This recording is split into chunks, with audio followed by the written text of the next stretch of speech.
Huge news roundup today. Overwatch has been in the news for a few different things recently, but there also was information about Overwatch 2 revealed at Q&A panels that we've yet to have time to cover, and we're going to catch it all up here today. First story though, a big lore drop has came through. Yet another short story, this one starring Dr. Ziegler, aka Mercy, a short story written by Michael Chu named Valkyrie. Now for you lore heads out there, I am going to break down what happens in this story in just a moment, but first, jumping to the end, we already can tell that there's going to be a Mercy event like there was for the other two short stories that came before it, and we should expect being able to earn this absolutely killer skin for Mercy with her OG doctor getup. Possibly the best Mercy skin she has. I don't know, she's got a lot of good ones. This one I think is my favorite and will make you feel a lot more fierce anytime that you choose to bear the beam. Also, this player icon to match, and they haven't updated the live game yet. Normally, updates come on Tuesdays, which makes me think there will be a Mercy skin event tomorrow. And honestly, I'm really excited because they didn't use the PTR to push those other couple balance changes to Baptiste and Torbjorn to the live game, and we haven't had a PTR yet. Maybe those changes that are going to allow you to play while queuing and into a new deathmatch mode go straight into the live game tomorrow with balance changes. Maybe not enough people play on the PTR that they're just foregoing that altogether and pushing things to live. That would be an awesome change if you did that, Blizzard. Don't let me down. I don't think this is a crazy assumption to make. They almost never have pushed balance changes to live without testing first, so perhaps they continue to do that starting tomorrow. That would be very good news indeed, but we'll have to wait and see. Back to the short story though, I think if you're a fan of Overwatch lore or Mercy specifically, this one will do right by you. It didn't blow me away with the complexity that was featured in Alyssa Wong's writing, but I would definitely rate it above the Ana short story because I think seeing things through Mercy's perspective gave us some cool insights into her as a character, but also the larger Overwatch conflicts on the whole. A lot of the other characters seem really wrapped up in what they care about, whereas Mercy actually cares about the world and just ends up doing the right thing, even if it's at great personal cost to herself. The short story describes the struggle that she has, losing her old identity as Dr. Ziegler, transforming into the hero we know today as Mercy in the organization known as Overwatch, which has fallen from glory, and it's essentially her cross to bear. The plot of the story tells us where Ana and Jack Morrison, aka Soldier 76, must have went and parted ways with Mercy, who we know eventually did answer the call from Winston in the Recall cinematic like 3 years later to beat up in time for Overwatch 2. Ana and Soldier are a bit more on a vengeance quest. The two of them feel a bit bitter and old, worried a bit more about chasing after the justice and revenge after Reaper and Blackwatch essentially tanked the good name that Overwatch used to have. And Mercy's kind of over to the side like, okay, boomer, but what about actually helping people and doing the right thing? Well, Soldier's kind of jaded at this point, and Ana ultimately supports him, even if she isn't as radical as he is. So all those plot points and character motivations are spiraling. The emotional heart of this story is Mercy showing off what makes her a hero, which is a combination of her own bravery and willing to sacrifice for others. A lot of the Overwatch lore can be a little bit corny, but just like the Overwatch 2 cinematic brought a tear to my eye at BlizzCon, I was a little choked up by this passage that I'll read for you here. At this point, the story has jumped back and forth between her meeting up with Ana and Soldier in present day, helping them in Cairo, and them sort of debating back and forth whether they should go help Winston or chase after Reaper. But this story, just like the previous one, does have some flashbacks to Mercy as Dr. Ziegler when she met Soldier 76 after the Omnic Rising had already subsided and Overwatch was more in a building phase, and Mercy was sort of the super medical healer that got added to the team during Overwatch growing as a big triumphant organization, and then she joined just in time for it to tragically fall and suffer the aftermath that comes with that. So this is sort of the climax of the story, and I think the most important thing you know if you don't read the whole thing, and this is what happens. She says, "I knew better than anyone the state of emergency care in Cairo. The last attacks left a swath of destruction, with large parts of the city still trying to recover. I still had people in my camps who had been displaced or injured in the last breakout. Helix was a peacekeeping force, and they were sent to fight Talon in this instance. But in my mind, they were little better than mercenaries. They were paid to protect the interests of the government, not its people. An unsurprising replacement for Overwatch. I should stay at the camp. I should get everything in order and prepare to triage an influx of people. I knew what I should do. I'm coming. This is sort of her badass moment where she goes full Wonder Woman and grabs the old Valkyrie suit and dusts it off. It says, I kept the Valkyrie suit in one large packing crate. The biometric lock snapped open with a satisfying thunk. I laid the pieces out, the breastplate, the communications and scanning visor, the biotic charges, the propulsion system, and the staff, each in their specific molded foam padding for transit, each unused for some time. As I ran my hand over the white breastplate to lift it from the foam padding, I could still feel the signs of damage from the time in the field, scratches, dents, and reminders of how dangerous it had all been. I affixed the clasps, and as the power turned on, it molded to me. The hand grips on the staff have been indented into the shape of my hands or had clutched it in desperate situations. The headset and processing unit was the lifeblood of it all, the nervous system that provided me with the information I needed. It all still fit, but I'd forgotten just how heavy the suit was. Okay, Michael Chu, you're not my favorite writer yet, but this is pretty good stuff, okay? The suit being heavy, this is sort of a epic, almost Batman suit sequence where a lot of the power and importance and responsibility that comes from using this heroic gear is getting translated. I like it. I think all this is really good Overwatch lore, and whether you're a fan of Mercy or not, I think you can sort of appreciate the themes of duty and determination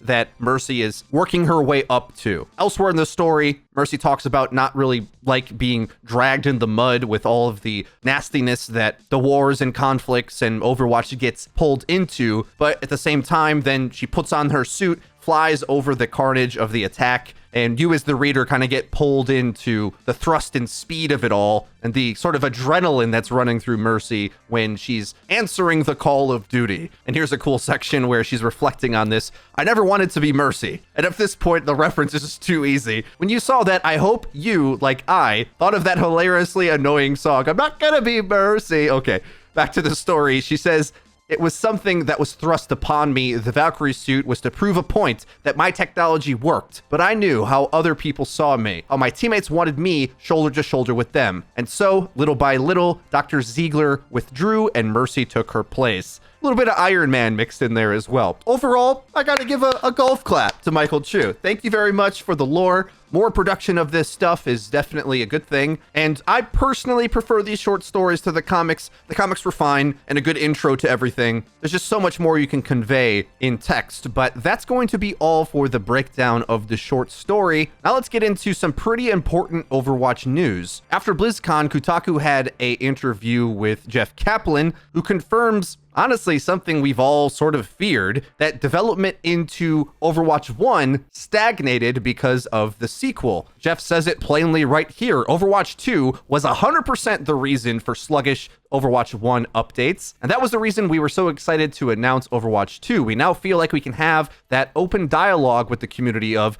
this is what we're doing, this is why we're doing these things. And yeah, we can have that dialogue now, but I don't think that makes anybody happier about the sluggish state of Overwatch 1, especially since the majority of things they're developing aren't for the hardcore PvP player base that's currently trying to play it. Yeah, we might all love PvE. It could be great. And many, many more players are probably going to be interested in it than even are in Overwatch 1. But that does make us feel abandoned, Jeff. There's no other way to say it. And there's an easy way to fix that. Start putting in some changes that appease the fans, and that would go a long way. Jeff goes on to explain that the way of improvements pains the team. Jeff says, I sit next to one of the designers of Junkenstein's Revenge, this brilliant guy named Mike Heiberg, and he's like, I have all these ideas I want to do for Halloween next year, and I'm like, I understand, Mike, but we're focused on this other thing right now, so it's hard for us. Kaplan insists, however, that Overwatch 1's current state is not a slow death, but a temporary stasis. Overwatch 1 and 2 will be updated with new maps and heroes at the same time. And when Overwatch 2 goes live, Overwatch 1 will also receive all of the graphical improvements. Come on. I feel like Jeff isn't actually even helping his own cause in saying these things. Overwatch 1 isn't dying. We're just not improving it for a while. Come on, please. No, don't say so.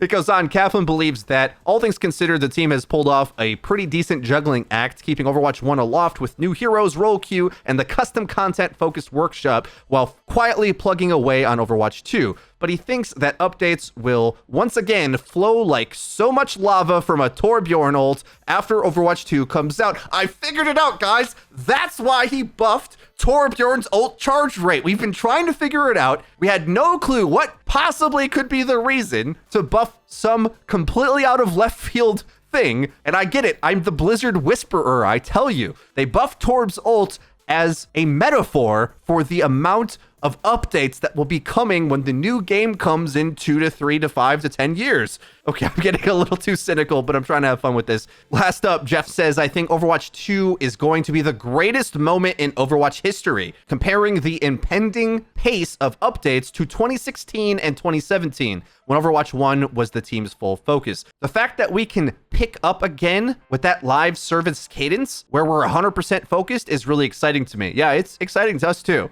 That sounds like a great thing. That article was intense and emotional for all of us, I'm sure, but he closes by saying, regardless of how it pans out, though, Kaplan repeatedly emphasized that Overwatch 1 isn't going anywhere. In the lead up to Overwatch 2's release date, which is still to be determined, the first game will still receive, quote, some meaningful updates. He doesn't want to abandon players like other games have done when they shut down. I'm not really sure what meaningful updates would translate to, but I think we can guess at least the scale of what he means. New heroes for sure would fit into that. I expect we'll still get some heroes, maybe not 3 a year anymore, but who knows? That seems pretty meaningful. And perhaps there's at least 1 or maybe 2 new features in between now and Overwatch 2, similar to role queue and the workshop, maybe other game modes and things like that. I wouldn't set your expectations too high, because if he had a lot to give to the game, it wouldn't be, quote, some meaningful change, right? Usually when they have big stuff cooking, they say, we have big plans for that. This isn't really that. This is more routine maintenance, and I translate it to mean a smaller percentage of content than you're used to, or perhaps the same amount of small percentage of content we're used to. I'm not exactly sure. Are we getting even less now while they work on finishing Overwatch 2? Because we've gotten less over the past 1 to 2 years because they were developing it, but there's still more years of development left. So I don't know. I can't make heads or tails of this. Where exactly is the throttle of output? Is it going to stay at the current kind of bad state, or is it even getting worse? I'm not exactly sure, which isn't too promising, unfortunately. Speaking of Overwatch 2 news, at BlizzCon, there was a Q&A that I didn't get to attend. My friends over at the Owl Recap podcast were able to capture this. Shout out to them. Their links will be in the description if you want to check out a very fun Overwatch League podcast. The audio was a little muffled in this, so I'll just paraphrase what Jeff said in here, and he kind of dropped a bombshell that the scale of changes that could come to Overwatch 2 might surprise you, as he said, quote, it gives them the opportunity to re-explore everything. A new reward system, a new business model. They don't think they're going to do any hero reworks necessarily for the sequel, but everything else could change. Matchmaking, competitive, basically anything. This coincides with other things that were mentioned at these panels, which really gives us the idea that the level of scale of the sequel wasn't really shown at all. Like, we got a very small sliver of a mission with a little bit of progression that seems really light, but all of this seems really early on, especially if they're going to take a couple years to develop this. So not only is the PvE going to be much bigger and expansive and have a lot more end game than we were even shown, the PvP that we know today in Overwatch 1 could also get a pretty big overhaul, but your guess is as good as mine to what that could include. I'm not holding my breath, but perhaps that would be the kind of time where a guild feature, for example, might come in. But also, based on what Jeff already said, there should be a trickling out of content for Overwatch 1 still, but nothing has been very clear on the timeline of what we should expect with that. Who knows? There was some more optimistic Jeff news here published by the Washington Post, where they describe him as Blizzard VP, which is important to remember. Jeff isn't just the director of one game at Blizzard. He is the vice president of Blizzard. He's the backup to J. Allen Brack. which when he expresses these viewpoints, it's kind of odd that the company can't follow suit with some common sense opinions here. But this, of course, is about the Blitzchung suspension. Jeff Kaplan says that he was relieved that they reduced it, and what's more, thinks that the suspension should be reduced even more or eliminated, but that's just me. That's just you, Jeff. You're the vice president. If you can't get things done there, who can? He goes on to explain, I'm obviously a huge supporter of free speech. It's something that's very important to me. Explains that the incident happened too quickly and sort of explained the process of dealing with this type of thing in the Overwatch League, which, remember, these are two separate entities of Blizzard, which is what I tried to explain previously, that all these different entities of Blizzard are different human beings, different groups. It's a massive company. And just as Jeff describes it, they take a few days before they do anything in the Overwatch League, and there's a group that are involved in making decisions on this kind of thing. And Jeff says that they would heavily devil's advocate every part of the decision. So I was actually shocked that such a harsh penalty was levied. Yeah, makes sense. I mean, Overwatch League sure puts down some pretty heavy punishments as well, but the Blitzchung one blew those out of the water. So not even really debatable that it was over the top for sure. 6 months still feels like a pretty long time, and there's still time to reduce it, Blizzard. Like, 3 months is pretty long, still makes a statement. 1 month, maybe everybody's just back on board with, okay, that seems pretty reasonable. Don't do that again.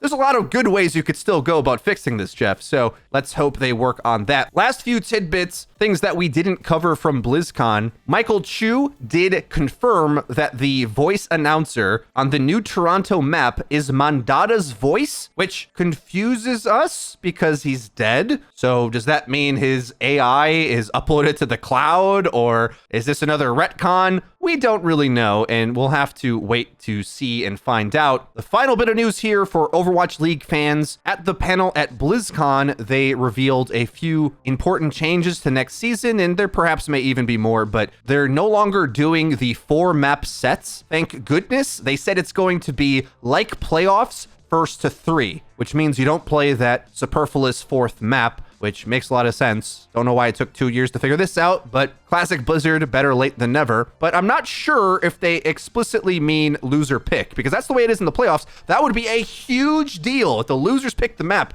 So important to esports, and I hope they put loser pick in. The preset map thing is just not a good thing because it forces teams to play maps they don't want to play, and it just makes for worse gameplay overall. The other major change to Overwatch League is there will be 5 control maps in the pool at all times, which is important because there's tiebreakers, and, well, let's face it, the control maps are kind of all the same, but they're also increasing the maps to 3 per map type otherwise. So the hybrids, assaults, and payloads will have 3, way more maps next year, which is going to add some chaos to the mix and a bit problematic because pros need a lot of time in order to learn any map, and it'll be magnified if there's loser pick, because then teams really can bring out pocket strategies that can blow the other team out, which has its benefits for viewing, but also can cause some instability and mean that worse teams have a bigger chance to beat higher teams. But no system is perfect. And last point, there will be a map rotation, but it's unclear when that will set in because there's no stages anymore. So we'll wait for more updates on that. Well, guys, that's everything for today's huge news roundup. I hope you did enjoy it. If you did and appreciate the content, let us know by hitting the like button. It really helps us out and lets us know that you enjoyed. And if you haven't already, you stayed to the video this long, that means you probably should subscribe and hit the bell icon so that you actually get notified when our videos go live. Link to the description is our Twitter, where we tweet out news, updates, dank memes, and recently rants about the high-level meta of the game and why Blizzard needs to change it.